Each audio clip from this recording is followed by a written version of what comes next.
in particularly at Bangalore in Silk Road or in Jayanagar, what is the pollution level at that one particular position you can't get.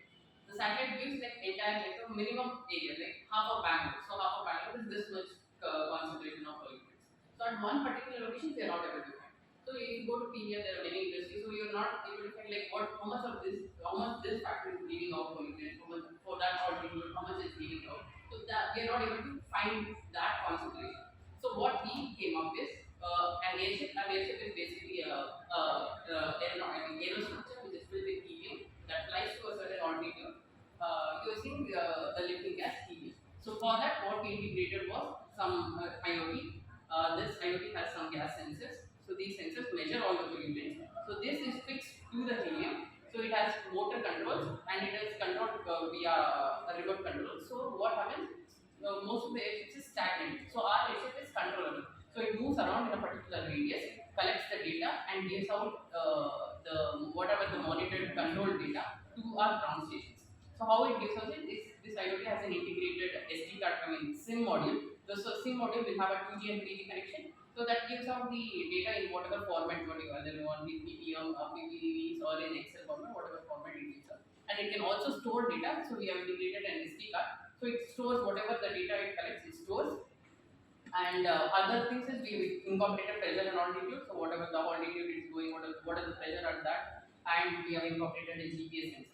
So what is the basic major advantage is that as it flies around, so the whatever the air is coming directly in contact with the sensors. So the values that we are getting through the sensors is very accurate as far as we tested. And one more major advantage is the cost effective. Now satellite data, launching a satellite, you know that how student did that with the nanohype software, but the fabrication and all we wanted to use it with the organic molecules because the bio How nano big is it? it is almost 80. We have tried with 80 nanometer. The fabrication was not done because when we asked IISc people, they told fabrication can be done, and we wanted to insert it's like a tablet. We wanted to insert it inside the body, and we are taking all the biomolecules, which like extracting from the vegetables, and when it, and the carbon nanotubes we are preparing, and the carbon materials, graphene materials which we are taking are from the vegetables or from our DNA or anything. We can get it from our organic only because we did not want to use some chemical compounds which damages our body. So we used all the organic compounds. We thought of using all the organic compounds, and when the pH value matches with, because already we know that cancerous cells, the pH value will be more. The pH value will be more than 7. So whenever it matches the pH value, it releases the drug so that it kills only the cancer cases. That was our main motive. So we did it with macro cells to detect the actual location and the position of the robot, as well as we have trained many things using AI. We have taken images from the data set. Basically, you're doing a simulation. Simulation as well as hardware we have done with macro robot. But nano robot, if funding is there, so we can use it for nano robot also. So it identifies the correct location and position as well as. How are you testing yours? So we have taken many data sets, and through AI we have trained many things. 80% of the data we have taken for training, and we have taken some data sets from the hospitals also. We went to Shankara Cancer Hospitals, and we have taken some of the data sets from hospital also. So we have taken both the data sets and we are comparing, and the training also is 100%, and we are using CNN with. So, for example, I just give some kind of a demo how this charging problem works. So, the charge the user has to get an RFID code. So, we have the RFID code. So, once the user gets, they have to pay some, they have to deposit some money of 500 rupees for getting this card. And this 500 rupees, so we will take 200 rupees for the card, and the remaining 300 rupees we will recharge it for this particular card.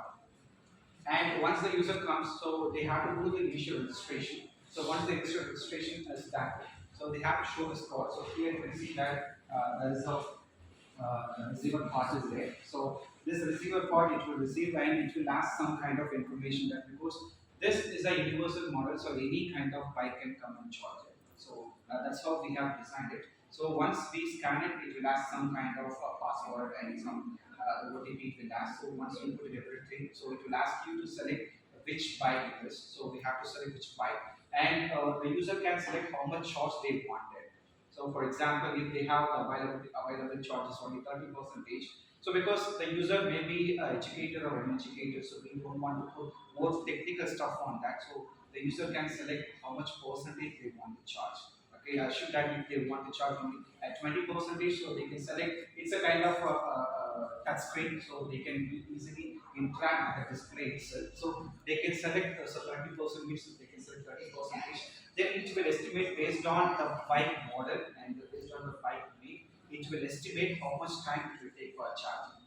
Because it's all completely a conventional charge, because for the conventional charging, we have an interface for the 10%, how much time is it. So we have done a lot of computation, and we just loaded everything inside. So it will calculate the time required for the charging. So it will show, so this much time will take for charging. So once we say yes, so we have to agree that okay, if it takes 2 Beyond hours. those intricacies, Yeah. tell us what is the working status right now? So it's working, sir, but we have not tested on the real-time model. So what we have How to will do. it take care of the discrepancy in the kind of vehicles? Each vehicle may have a different charging cycle characteristics of Yes. the battery that they use. So here we are not talking about any charges. We are providing only charging facility. We are not designing any charges, because when we discuss about the charger, then we have to take care of all these batteries, OC batteries, everything we have to take it forward. But here we are providing only charging facility. It means that the user has to come with their own charger. We are not providing a charger. We are just providing Can we facility. plug in Like, that? yes, sir. Yeah. So how we have installed recently in our campus, that you can see in our the faculty, the parking lot, they have installed it. The same thing we have done. We completed last 1 year back itself. It's only for charging facilities. It's not like a charger. So we are not carrying about what type of battery it is, that and that we are not carrying about it. They have to carry that. Yes, sir. The charger charger in. they have to come, because now It's only a plug-in to your Yes. electrical system. yes, yeah. It's purely of a controlled electrical system, so it's not that they can simply go and plug it. So we have, because we have a choice. So it's a completely commercial model. Student did that with the nanohype software, but the fabrication and all, we wanted to use it with the organic molecules, because the bio How nano big is it?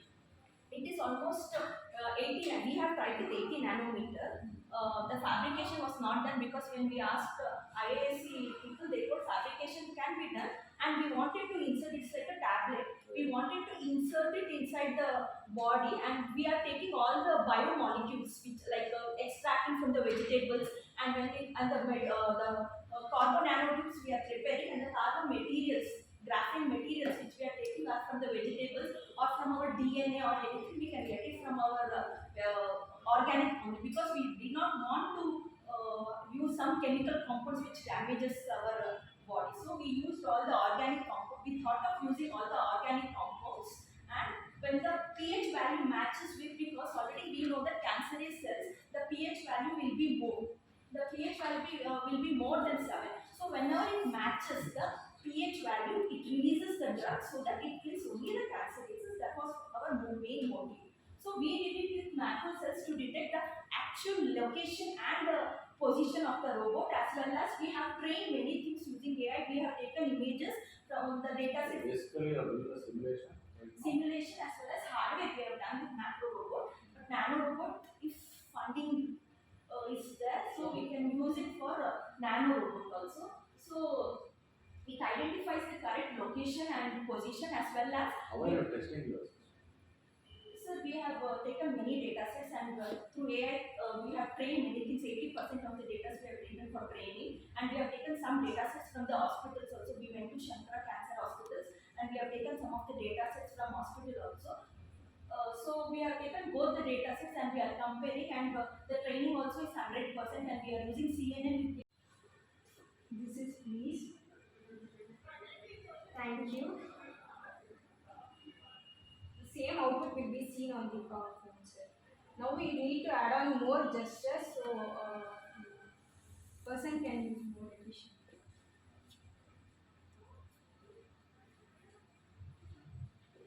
What do you need for that? Just your software will do it now. Yes, sir. We integrated on both the hands so that more combination of gestures can be performed. And we can even include some native language translation app so that it will be easy to use for common people. What do you need? What is required and where it can be applied? Sir, basically now we are done for one answer. For the next time also we are doing it. Why is it required? Sir, some gestures also require both the hands. So it depends on the application. That's why I'm saying where it is going to be. For what application you have thought of? We can use it in all India Institute of Speech and Hearing that students need to communicate to others, their friends, teachers, and also for some undergraduate teachers who can use it to train other speech impaired people.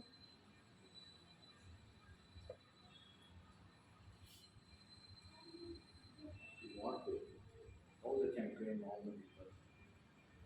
So basically, speech impaired people are born to parents who are unaware of sign language. Talk about this usefulness of that language. Usefulness is like it helps them to communicate, overcome the communication gap that basically exists. For normal people as like us, we can communicate easily. So when it comes to speech impaired people, they face difficulty. How they will communicate? You have only one device which you are using. Yes, sir. Then Like some basic communication, some emergency they have, you can use this device. They are coming with their own choices, even if they go outside, because only two different wings like Aether and Bola, they have the fast charging facility. If they want to do fast charging, they cannot do anywhere. They have to go to their own facility. They have to do it. But for all other vehicles, what we have observed in our for 1 month aging, just about 2% dip in exhaust has been noticed. Why? Because the polyester resin at the surface itself is acting as a what we did, we ordered the 3D bottles in the form of flakes and we added into some point type of polymer resin. Initially we didn't get very good strength because the flakes were not gelling very well with the polyester resin. Then later on we went for very fine powder, it was available in the market, and we developed some composite plates. This is a test sample, and the strength, if you check, it is very good compared to PVC doors that are used in bathrooms.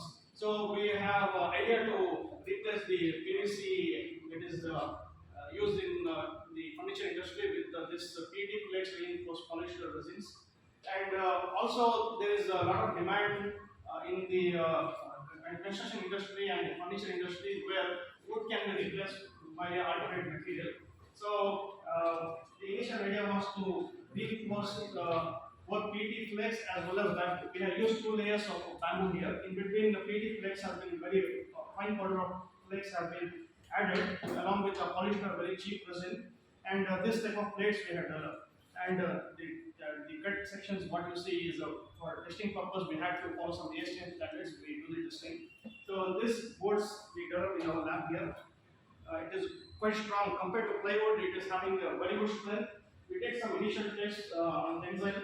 I have also got a AST project. We are having UDM here. Some tests we are doing it here in the lab with the increase in I think the long longevity. One more